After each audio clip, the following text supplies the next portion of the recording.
For folks who are watching at home, if you have any questions, you can email ck12.org. That account will be monitored all evening, and you can write in any questions that you may have.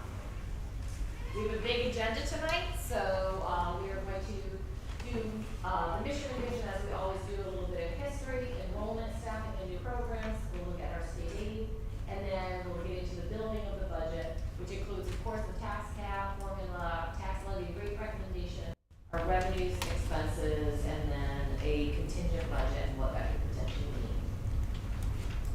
So we know this is our mission statement. We start everything with our mission statement, thinking about how we can provide the greatest number of opportunities for our students that gives them relevant work and challenging work, and then also for all the adults here that we are always working together, learning and growing together so we can provide the most equitable education for all students as part of a public school district. With our budget, we are always thinking about how we prioritize equity, collaboration, and collective responsibility. This is a budget that is thought through by the district, is supported by the voters, and comes together to do the best we can by all of our students in the district. We are always thinking of advancing North Colony by thinking about ensuring the success and well-being of all of our students, and always leading with purpose and joy and the dignity for all. This thing is really tricky tonight. Okay, so every year we look at enrollment. We already looked at this earlier at one of the earlier sessions. This is a summary slide. You can see this is following the projections we've had for quite some time now from our demographer. Our elementary level from this year to next year is pretty much static. It's overall going down about 10 students. Our middle school pretty much static, is going down by 11 students. And this bubble that we've watched since they were in elementary school are now high schoolers.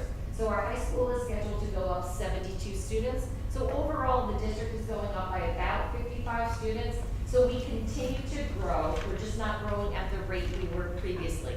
This is what the demographer has said all along, that we would have this expansion and we would plateau and level off. He never thought that we were going to overall as a district lose our enrollment, but he did think we would level off. And each year we grow, but we just grow at a less rapid pace than we had previously.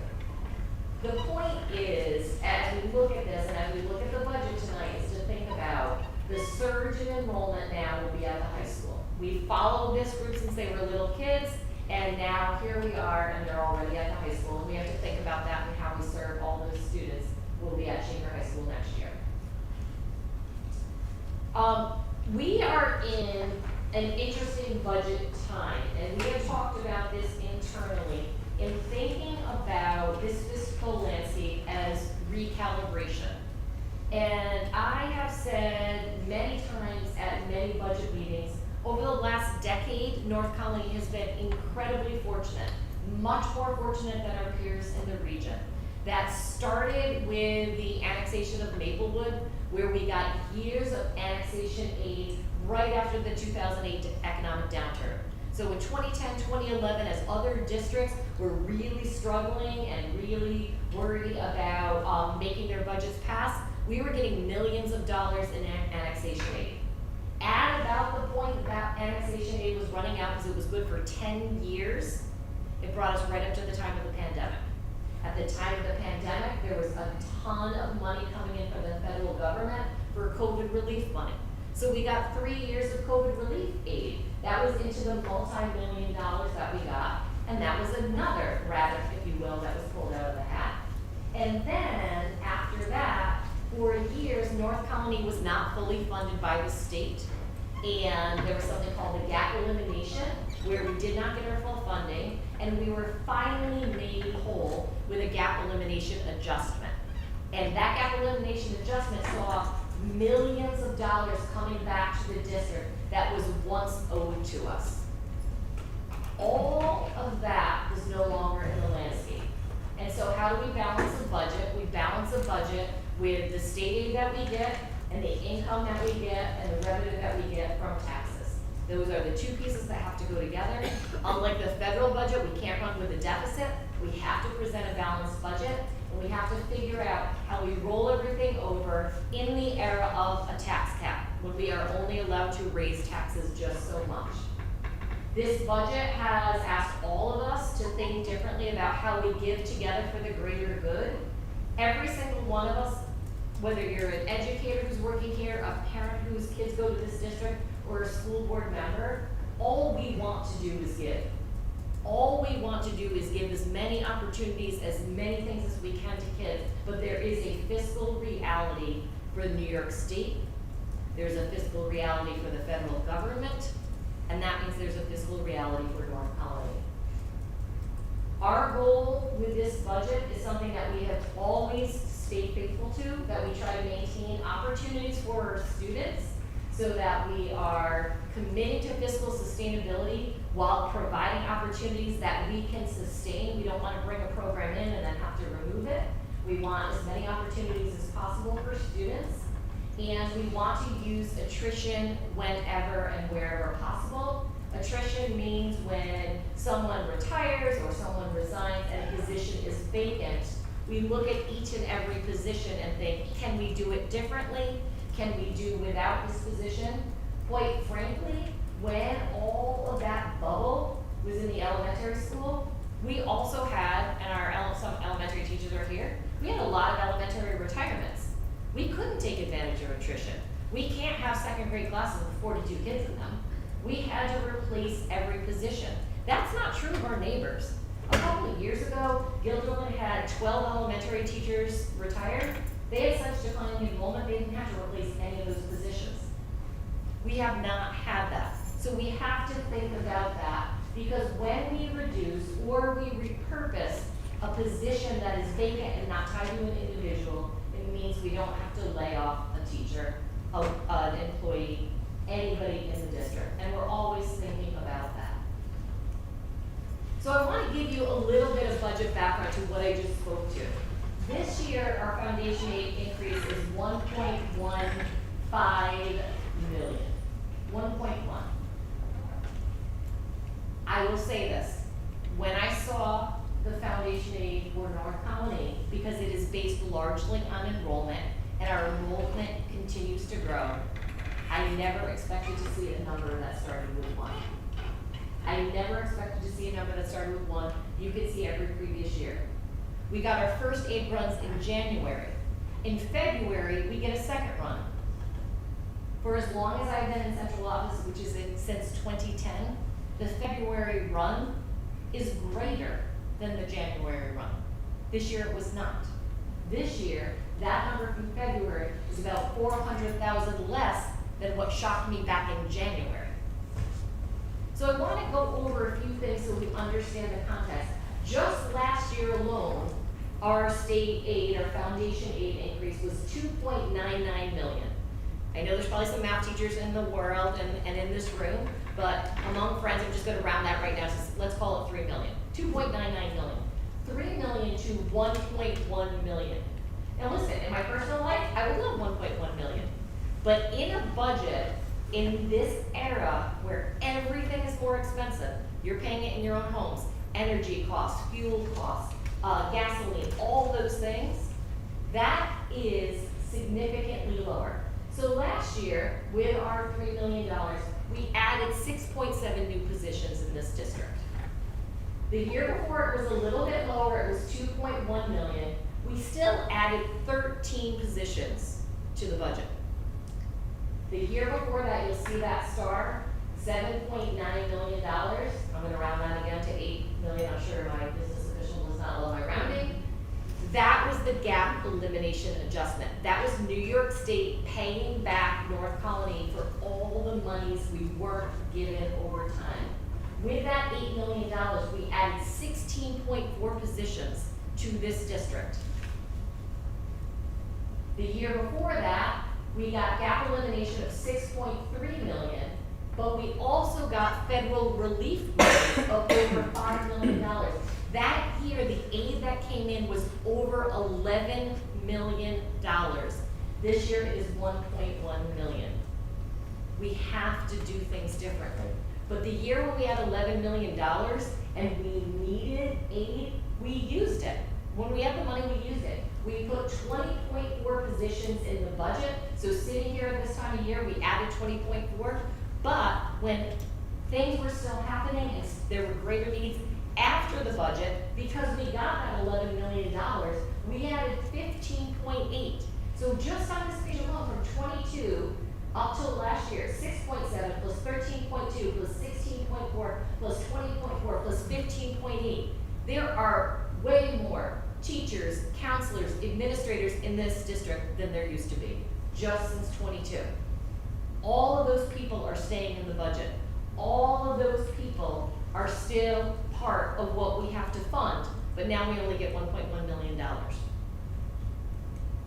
The year before that, so 22-23, we ended up with 11 million, 21-22, COVID, 5.6, gap elimination, 3.6, COVID relief, $10.7 million. These are huge amounts of money, and we added 13.7 positions to the budget when we had the money and we had the need, and there is no one in this room who will say that post-COVID kids had less needs than they had before COVID. We hired the people that we needed to help our kids. Now, 20-21, that is the year of the COVID shutdown. That looks bad that we were at negative 2.4 million. That would be March of 2020. That's when the whole world shut down. At the end of the day, we did just fine because the whole world shut down. So we weren't spending all the costs. So even though that looks bad, that was a negative 1.7, because it was COVID and we were shut down, that wasn't the problem we thought.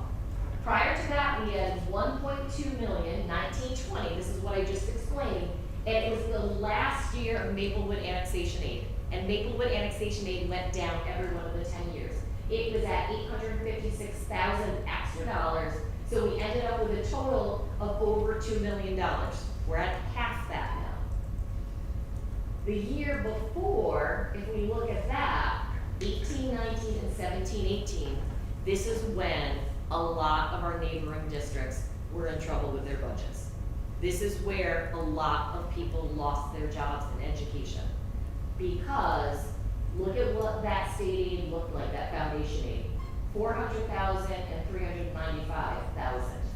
What saved North Colony, what made us not our neighbors, was the Maplewood annexation aid. Because we had this cushion, this buffer, whatever you want to call it, of 1.1 million 18-19, we had 1.4 million in 17-18, we had 1.7 million in 16-17, and it was more than that in 15-16. So when we get to the total aid packages, we have to go back and, except for the year of the COVID pandemic,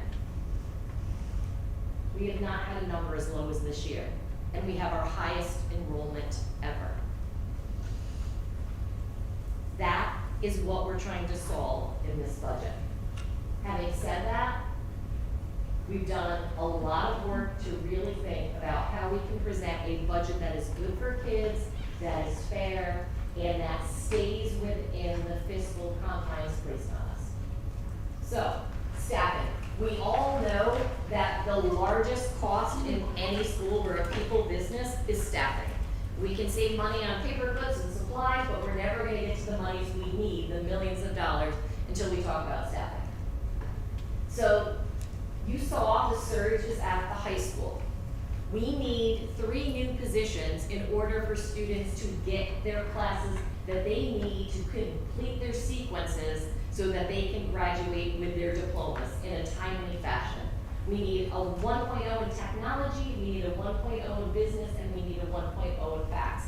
We are going to be adding these 3 positions, but all of them are accomplished through shifting open positions elsewhere. So we're adding 3 teachers to the high school where we need it, but we're not adding 3 positions to the budget because we are shifting. So the 1.0 Shaker High School technology, that is due to the enrollment growth at the high school. We're going to transfer a person from the middle school, so there's no new FTE in the budget.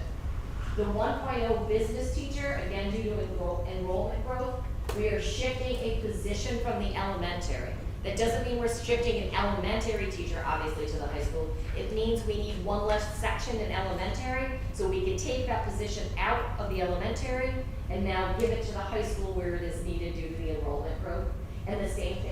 for our FACS classes. We're going to shift one position where we no longer need it at the elementary because of enrollment stabilizing, and we're going to shift it to the high school. So we can accomplish these 3 new positions without any additions to the budget in terms of staffing.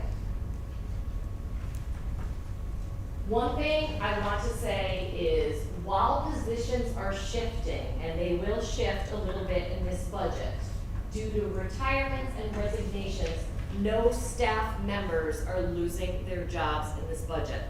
Nobody is getting laid off because of this budget.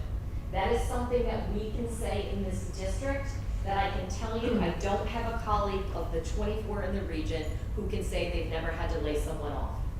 So to be able to accomplish this and get a reasonable budget while maintaining our staff is really hard work that we've all worked on.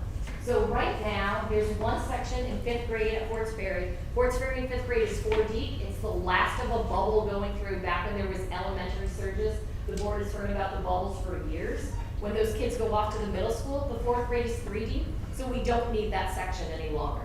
So that section will be eliminated. That section that is no longer needed, the extra one when there was a bubble in the elementary, goes over to the high school and pays for that position.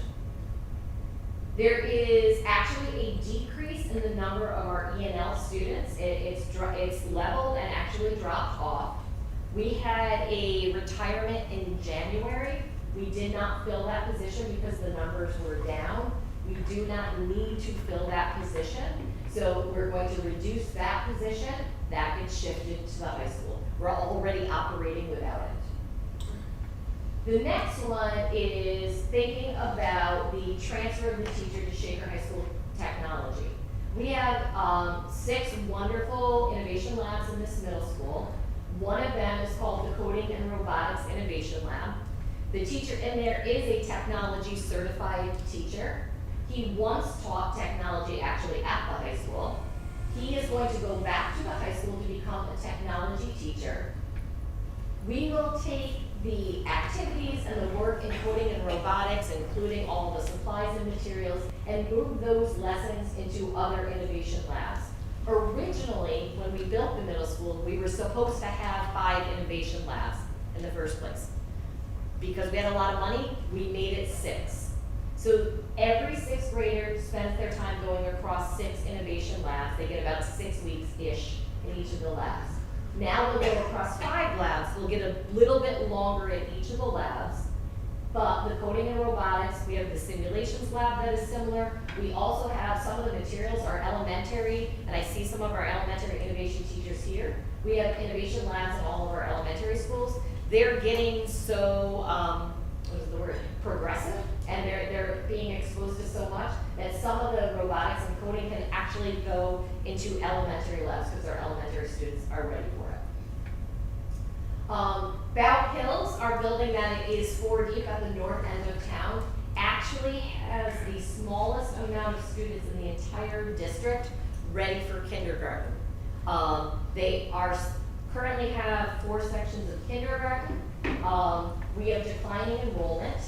So if we brought it from 4 sections to 3, their class sizes would be, if every student, this is not who registered, this is just if every kid who was possible came, their class size would be 19 to 20. We have certainly run kindergarten at 21, 22, and 23 before. That's a really nice class size for us. What we're going to be able to do is, with one less section of kindergarten, we're actually going to create a section of UPK. The governor is very much sponsoring and wanting to see universal pre-K offered in all schools for all 4-year-old children who are eligible. We right now work with community partners for our UPK. This would be our first UPK section. The person would be a member of the North Colony Teachers Association, and we would be able to offer a section of UPK, which means more 4-year-olds can get seats. We have to do a lottery currently with our community partners. This will give us another section. UPK is capped at 18 children per section. We have at the high school right now, our high school library is well-staffed. It has 2 librarians, it has a TA, it has a full-time clerk and a part-time clerk. Right now, the library capacity is somewhat limited because of the construction. It's currently a cafeteria and actually functioning really well. The kids call it the cafe, and apparently they really like eating the library cafe. So we don't need 2 full-time librarians because our capacity is reduced right now at the high school. So you'll notice that this position does not start with eliminate. It is not eliminating, but we have a retirement at Bout Hill. So we currently have 10 librarians throughout the district. We'll go down to 9 because, and it doesn't mean the high school librarians going to Bout Hills, people will be able to put in for transfers, but we will be able to cover that leave for next year and maybe the year after. While the high school library is offline anyway, each year that saves us another $125,000. And that's money we can apply elsewhere where we have vacancies that we need to fill. Okay. Again, want to remind people, even with these reductions, there are enough positions that nobody loses a job. We are going to eliminate 1 section of grade 3 at Southgate. Why grade 3 at Southgate? Because they have the lowest enrollment at grade 3, next year's grade 3 in Southgate, as we have throughout the whole district. They are 3 deep right now. We're going to bring them down to 2 deep. At 2 deep, their 3rd grade class size will be 23. That will be one of the lowest 3rd grade class sizes across the district, even with 2 deep. That is a lovely class size. That is a position we can reduce from the budget. That is money savings as we try to think about this year of recalibration as long-term sustainability. We have a groundskeeper position that is currently vacant. We are going to not fill that. We're going to go with 1 less groundskeeper. That is a reduction. We're going to reduce 1.0 in the budget there. And we have this year a 1-year grant position that was an intervention counselor. The grant has gone away, so that position, which was only 1 year, will go away. And so we're going to reduce that 1.0 from the budget.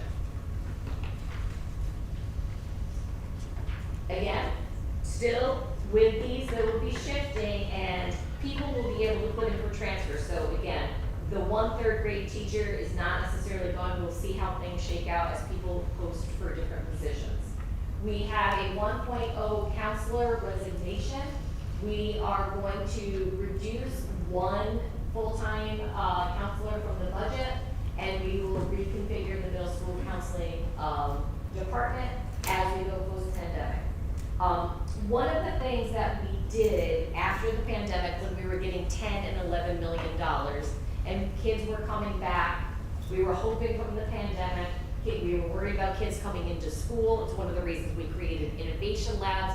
It was, they didn't get to say goodbye. If you had kids that age, they didn't get to say goodbye to their elementary schools. They had to come to the big middle school. That might have been scary, right? We haven't had 6th grade. It used to be in the elementary.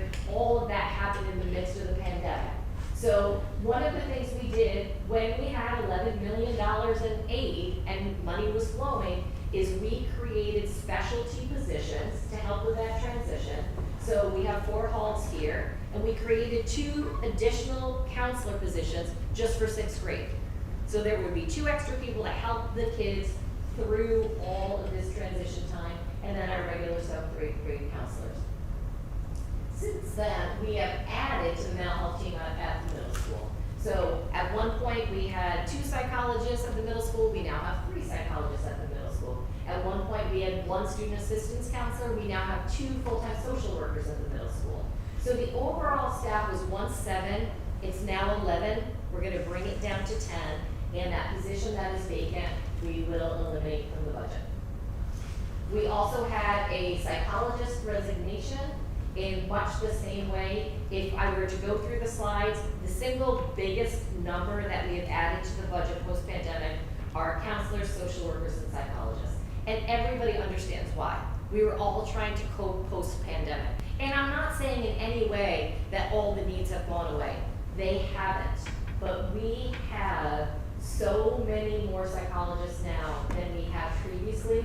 So we believe, again, we can reconfigure staffing in the psychology department. We still have at least a full-time psychologist in every building. We will have that. We will have multiple multiple in the middle school and multiple still in the high school. And so that will give us 2.0 more savings. Okay, I'm going to go to new programs and then I'm going to do the summary slide. So with our new programs and opportunities this year, we looked at where are places that we could do things differently, still offer new opportunities for students, but new opportunities that didn't require new staffing. Because one of the things that we shared with the board is this: if we were to roll over the budget as is, and that's where we always start from. So that means taking everybody who's here this year, rolling them over, giving them their contractual salary increases, figuring in the increasing cost of health insurance, and we all know benefits cost, we all know that it's gone up. If we roll all of that over and add nothing else, not an extra pencil, not an extra paper clip, we just roll over the staff from last year's budget to this year's budget, that is $5.5 million extra dollars. We are getting $1.1 million in state aid. Just to roll it over. That's not a new bus, that's not a new computer, that's not a new chair, and that's not a new, set of Post-it notes. That is just to roll over the people who are here. So when we look at new programs and opportunities, we asked and people came up with ideas of different programs so we can still continue to evolve and offer new things, but that didn't require new staffing because this just isn't the year where the state is giving us a lot. So our first one is really exciting, and you'll see at the bottom of the slide, Siemens, RPI, and Hudson Valley. One of the things that it is incumbent upon us to do in these challenging financial times is to start working toward more partnerships with external agencies. The more that we can partner with community, the better we can get more bang for our buck, if you will. So this is going to be a new course called the Introduction to Microchip Design and Semiconductor Technology. It is a regional partnership with RPI, HVCC, and Siemens Industry Software. We are one of 10 pilot schools in the region to be selected to do this. It is a unique partnership that will be training students in conjunction with Hudson Valley and RPI, problem solving, project-based teaching and learning, because in this region right now, you hear about nanotech, and you hear about all the development in our area. This area of microchip design in the semiconductor industry, if you're following anything in economics is exploding, and guess what? We do not have the workforce here. And this is a growing field, and so this is a great opportunity for our kids to get connected to colleges in the area, to learn at a higher level, and also get connected to a main business in this area so that they can think about potential job opportunities for their future. There is no new staffing required for this course. Our next is in conjunction with Russell Sage. So this is a great partnership with another local college. This is the Elementary Bikes in School program. No new staffing is required. It's going to be part of our physical education courses to make sure we're providing regular and inclusive opportunities for all students. Russell Sage is helping us support program development and student leadership. They are helping us provide bikes for our kindergartners so that we can build early skills to ride bikes and confidence in physical activity. Listen, we have lots of families in the district who struggle. And so many of us think about riding a bike and learning to ride a bike or watching our children learn to ride a bike. Not every family can afford a bike.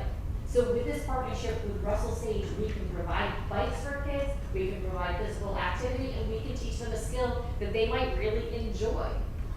We've been piloting it at Ford's Ferry this year so that we can get some feedback, so we can refine the program, and it will be available to all of our elementary kids next year. Really exciting and really grateful to have a partnership with Russell Sage. We are offering a new elective in our health courses called Introduction to Sports Psychology. Sports psychology, as you can imagine, is a growing field and there's growing demand. Kids are very interested in this topic. So this will be an elective that high school students can take. that, and again, we have a surge in enrollment, so we need opportunities here, that will look at the mental and emotional factors that influence athletic performance, right? We know so many athletes have coaches for their physical ability, but they also have coaches or psychologists or counselors for the pressure of what it means to be an athlete, and how you stay well in a really competitive athletic arena. It offers real-world connections to psychological principles, so they'll learn some basics about psychology. So whether you're a kid who's interested in sports, or your fitness, or health sciences, or human behavior, and that looks like a career path you might want to follow into the sciences or the psychology field, this would be a great elective for you. How are we doing this with no new staffing? Well, this is what I like to call a win-win. For the first time ever, we are going to be offering the regular health course that students take as 10th graders in the summer. We think of summer school often as where kids go when they have to make up credit. This will be a first-time credit.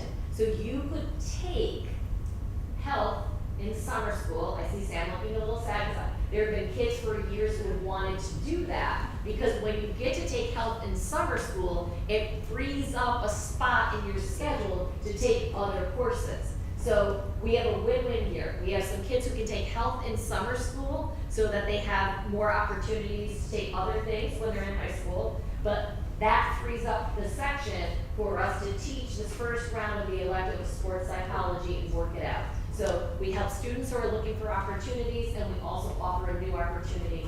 Again, always trying to think about how can we add new programs without adding new staff, because that's where we are.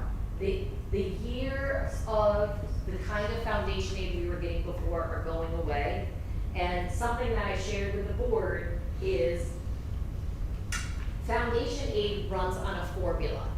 When you no longer have growth in enrollment, you are considered on formula, which means you get the baseline amount of money.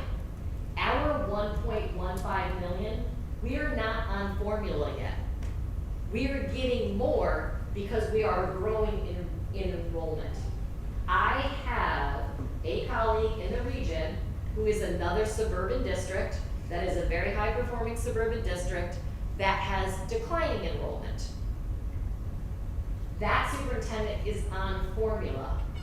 Her foundation aid increase this year is $250,000. That's it. Don't get me wrong, in my personal life, if you want to give me $250,000, I'd be very happy. But when we talk about rolling over a budget costs $5 million, $250,000 doesn't close a gap very well. So where do you go? You have to go to your taxpayers. But what are you constricted by? A tax cut formula that says you can only raise taxes this much. This is why we have to start this year, because if not next year, the year after, we're going to be on formula. Everybody is going in that direction. And I am very tied into my superintendents in the region. Every single one of them is having a talk like this with their boards. This is where the future of funding is right now. So to me, that we have thought of ways to offer new opportunities that don't add to the budget, kudos to the people with these submissions, because these are great for kids. We're also going to offer at the middle school, no new staffing required, just a change in the way we think about programming, unified physical education. Board members, you know about our unified sports program, you know how successful it is, you know how we've been just recognized as a school of excellence for a unified program. It is where students with disabilities work right alongside their general ed partners, and we have unified bocce, we have unified basketball, unified cheer. Right now, in many cases, because an older model is to have adaptive physical education, which says certain students with disabilities, you have your own physical education class. And so the team thought about it and said, well, wait a minute here. If it works for sports, why wouldn't it work for PE? And for all the benefits that both sets of kids get in unified sports, what if that was happening in their PE class? And what if it were happening in middle school when we're all trying to make friends and we're all trying to come together and get to know each other? So we are going to create a unified PE program at Shaker Middle School. It will be inclusive opportunities for students with and without disabilities to collaborate with one another, to support one another. It obviously helps them get ready for pathways in the high school for unified PE and unified sports. But the big piece of this puzzle is for our students, and we're really excited, we have a lot of kids who want to do this. There are a lot of kids in our school, particularly at the middle school level, who are interested in education.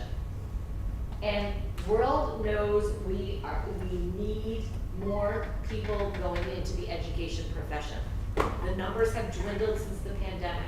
So kids who are interested in this, who are sort of natural born helpers, who want to work with other kids, this is one of the ways. We don't have to call this that this is a pathway to teaching, but it certainly is a pathway to a profession where you're helping other people. So this is a really exciting program as well.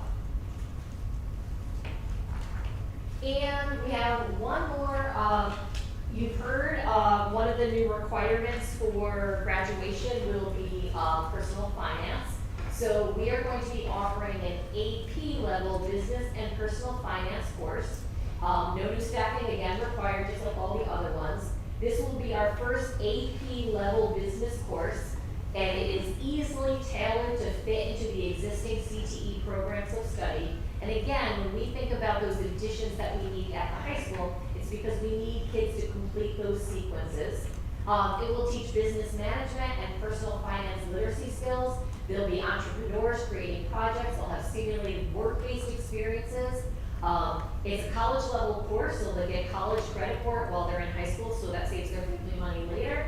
And they get an employer endorsed credential as well, so that they're prepared both for higher education and career success. So that's really exciting. And I love this one. I wish it was around when I was a kid. We are going to be offering, this is really exciting, a K through 5 Learn to Swim program. There is no new staffing required in this. This will be optional. It will be outside the school day. It'll be in the evenings. It will be during the spring season. It is a program that allows any interested student or their families to come and to learn. We get our students who are lifeguards, they get employment because they get to be lifeguards at this program. Our PE teachers help with the development of really important life skills, water safety, independence, confidence. And again, for our community, you might teach your child to swim, you might enroll them in a program at the Y. This is something that our district can offer our families in a way that, again, keeps kids happy, keeps them engaged, keeps them healthy, and keeps them safe. So we'll go to the summary and then we can do questions. So in our summary of staffing, again, which will be the biggest part of our money and new programs. So we have 3 new positions coming in at the high school. All of those are covered through shifts. There is no additional cost to the budget. We have 1 new section of UPK. That's accomplished through shifting a position. But because the governor's proposal is to support UPK, we will get revenue of $92,000 because each UPK student comes with $5,400 in money from the state to cover the cost of UPK. In the governor's proposed budget, which obviously the budget isn't done yet, she's proposing moving that to $10,000. So if it doesn't go through, the $5,400 is already in the budget, so we would get $92,000 in revenue.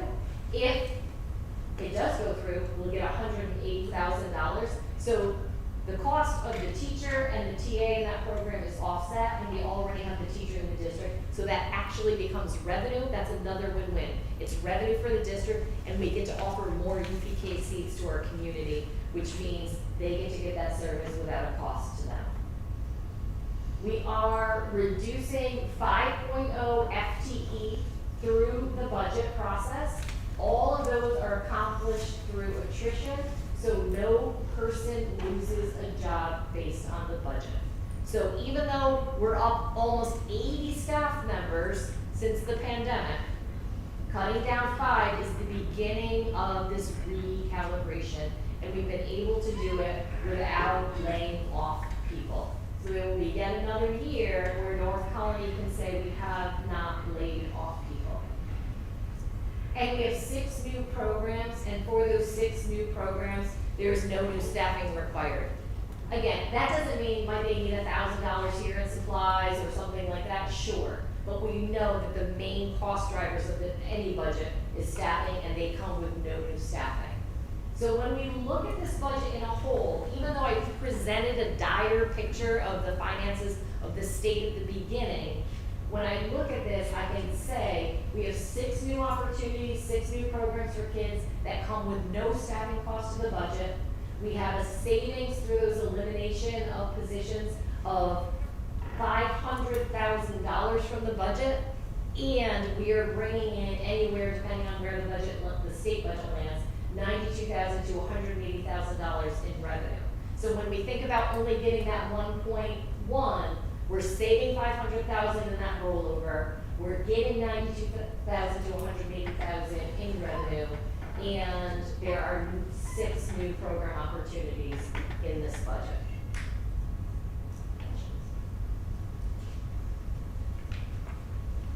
Does the board have any questions?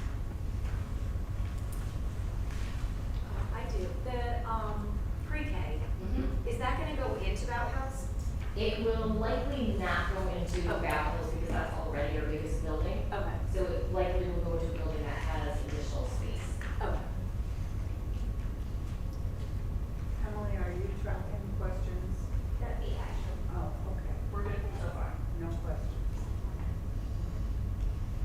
Okay, so I'm going to invite up Dr. Carey to continue the conversation about the money part of the budget.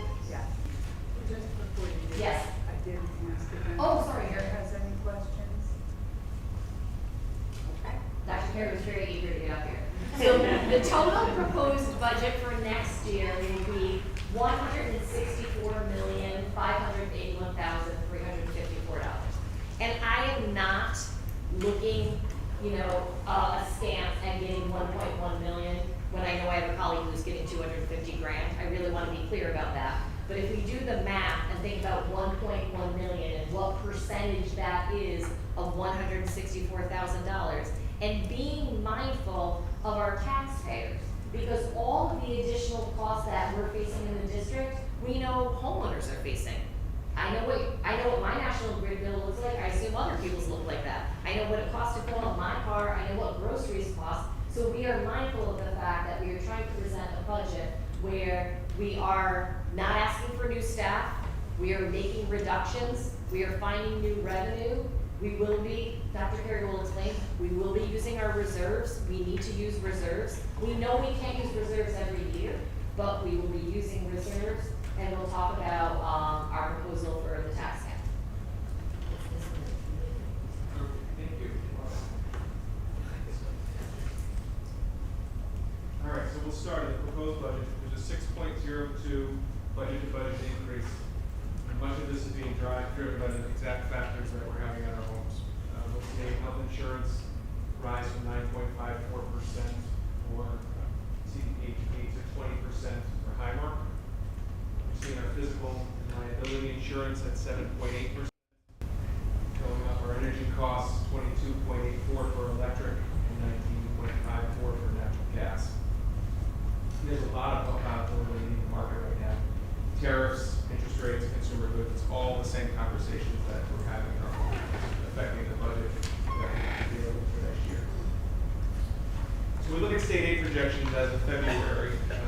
We see 1.1 billion for foundation aid. We see an increase of 14% for transportation aid. That really has to do with the increase in buses bought this year that will be paid for starting next year.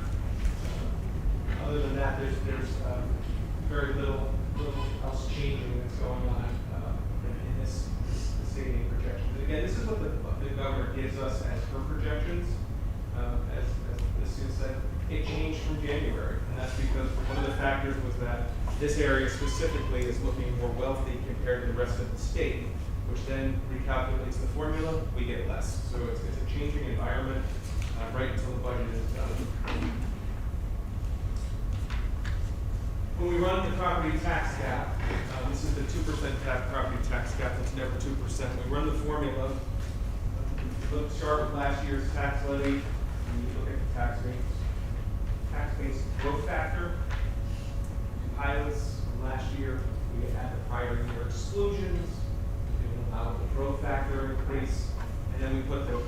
expected pilots in for next year, as well as the next year's capital exclusion, we get to a maximum allowable tax rate limit of 4.689%.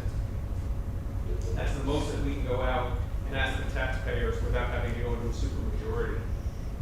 In the 26-27 budget, we are asking for a proposed tax increase of 3.9%.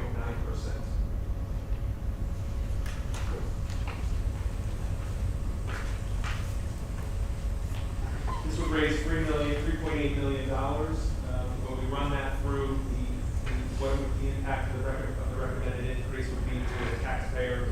We use a $400,000 full market value home. That's the average home value in Colony. When we run it through, we're looking at an increase of $16.16 a month.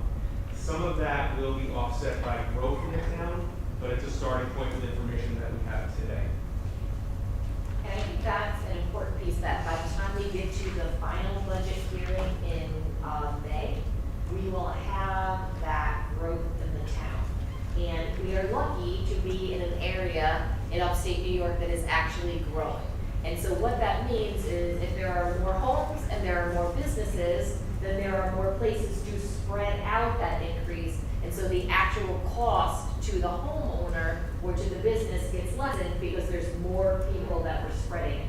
The town just is not ready with those numbers yet. So that's where the increase will be offset, and we should have more realistic pictures of those numbers by May. We look at proposed revenues.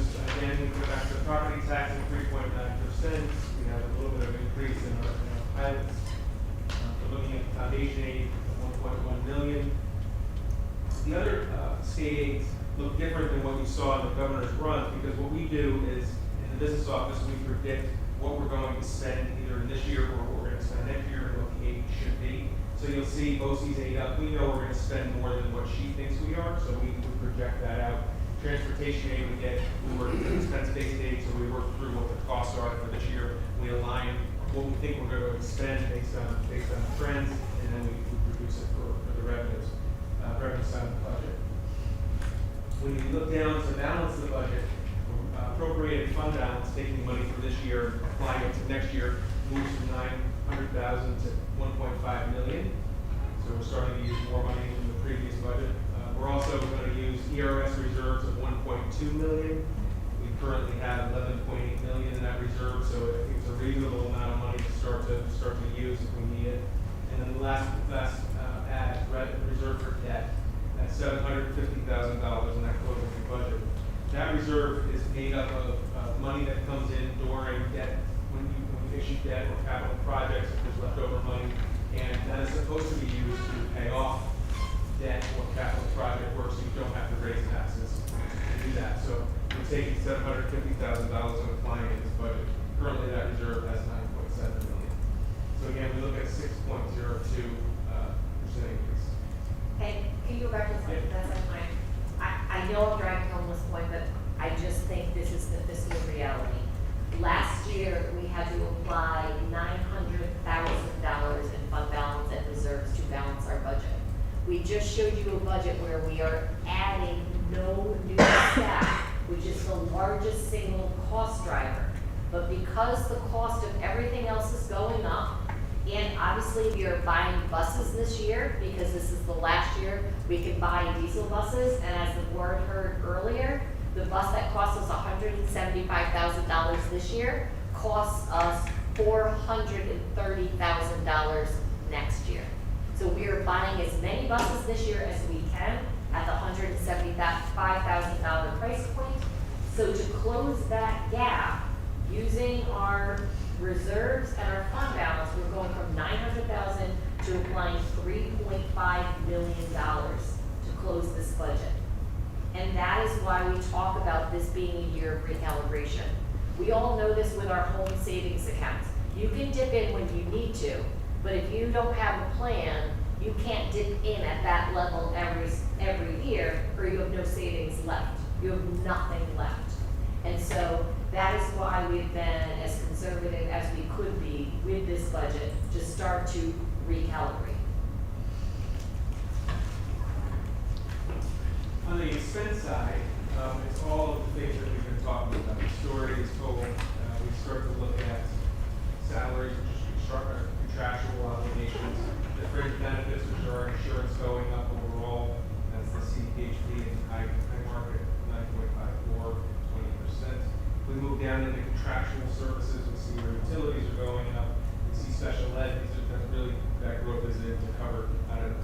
placements for our neediest students. We're looking at cyber and property insurance going up. The debt service line goes up fairly large, and that's the first year that we will pay the band for the current capital project. So that's 1.9 million. That's where you see in that. Down below, in the interfund transfer, you're going to see a large negative, and then in equipment, you're going to see a large positive. Last year, buses were budgeted in interfund transfer line. We've taken that out and put it in the equipment line, so you're seeing buses go from one line to the other. That's really the largest, the reason for the large movements. If we were going to borrow for buses, we would put it in interfund transfer, but since we're paying cash for them, it goes in the equipment line. And again, you see year to year, 6.9% increase.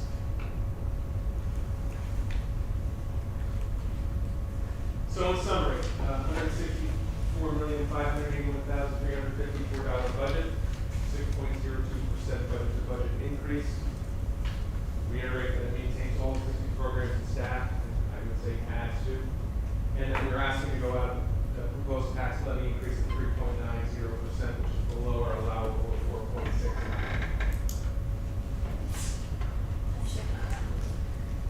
If the budget, if we were to go to, if you guys support it, and if we go forward with it tonight, it does not pass, we would have to move into a contingency budget. That New York State law dictates what we do and what we have to remove from the budget if that was to happen. So we have a $3.8 million shortfall we would have to fill because we can't raise taxes in a contingency budget. This would include reducing of programs, staffing. We might add more fund balance to get to the place where we need to balance the budget. It also would restrict us from purchasing equipment, capital expenditures, and use of facilities by outside organizations. So nobody likes to talk about the contingent budget, but it's the reality of a annual budget. This slide shows our May 6th, next meeting, May 6th, public hearing, and the full budget is approved tonight.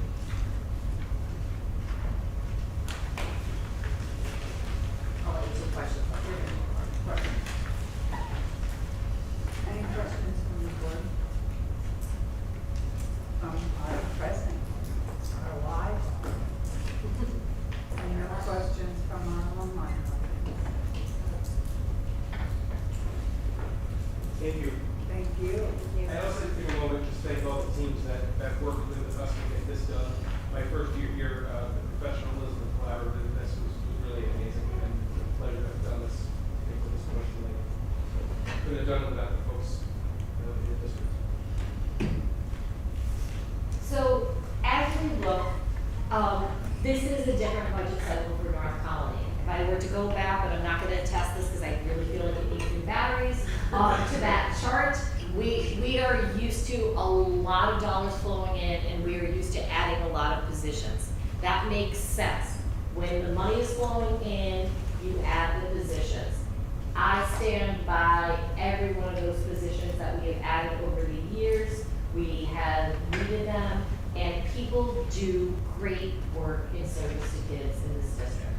But you can see that while we're all here, and those of us who are kind of on my side of the house with hearts of educators, this is what we do, but it's still a business that has to line up financially. And we are under some incredible fiscal headwinds right now. So what I would say is when we think about this budget, we have state aid, we have taxes, and then we have what we do internally with the money we are given. So what we have done with this budget is try to have each one of those three contribute to fiscal sustainability. So what have we done? We have said we're going below the tax cap, which is 4.69. We're going below that at 3.9. That's a little bit higher than where we've been in the past at 3.5. We're asking for a little bit more from our taxpayers.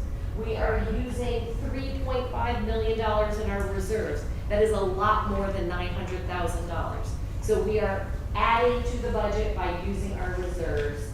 And instead of adding positions, we are creating new opportunities while also reducing the overall FTE that we carry by 5. So by pulling all those three together, we get a budget that is just slightly over 6% budget to budget increase. As Brian said, on a $400,000 house that would sell in the district, which the town tells us is the average price of what a house would sell for, it is $16.16 a month in increased costs. Now, I know every little bit makes a difference for families, and I'm not disputing that. $16.16 can be a lot for families, but the overall cost in a year is less than $200. And when we think about the rate that everything else is going up in the world, under $200 for the year to pay for the education of 6,200 students, we believe is a responsible budget and a good budget. So with that, the board has the opportunity to ask any more questions, and then we would vote to see if the board would adopt a budget of $164,581,354. It is a 6.02% budget to budget increase it maintains all existing programs and staff, and a proposed tax levy increase of 3.9%, which is below, which if you're new to this game, that means we need a simple majority. If you're above the tax cap, you need a super majority. This is below, so we need 50% plus one more vote to pass. Can I just make a comment? Yes, please. First of all, I'd like to say that I feel this is an outstanding budget. I think you, Kathy, and your central office team, Brian and Matt, have done an incredible job with being able to bring us 6 new programs and shift things around so that no one is losing a job. And I think that alone is outstanding work. And I'm sure it took a lot of meetings and a lot of good thought. I think it meets our mission statement. We're continuing to provide an excellent academic program for our students, and I think the other programs that you're adding are very much forward-thinking programs. And in addition, I want to say, knowing that we could have gone out at 4.69, I think you're also being mindful of the community, and I thank you for that. So with that, I'll open it up to the board. Do we need to take a straw vote? Yes, but if there are any other questions For sure. from the board, Does I'm anybody else entertain. have any questions or comments? No, I have a comment. You use the word responsible, and this is, I think that has to really be repeated. This is a responsible, budget. It's a responsible approach. It's a thoughtful approach, and we know the kind of work that you people put into this. And this is not easy. I think that there's a lot of economic insecurity out there right now, and we have to be, again, use the word mindful. I think this is a budget that is good for our students, and it's fair. I really truly believe this is fair to the families in the community, and it just represents the good work that everyone does, and you do in central office. It's really a good budget. It's really a good budget. It's a budget we can all live with. We always would like to have more money, but that is just not the reality. And I think you've done a great job explaining that. So. Well, thank you. I would also say it is certainly a central office team effort. It is a team effort. We have our administrative union leadership here. We have our teachers union leadership here. Everybody understands the context we're in.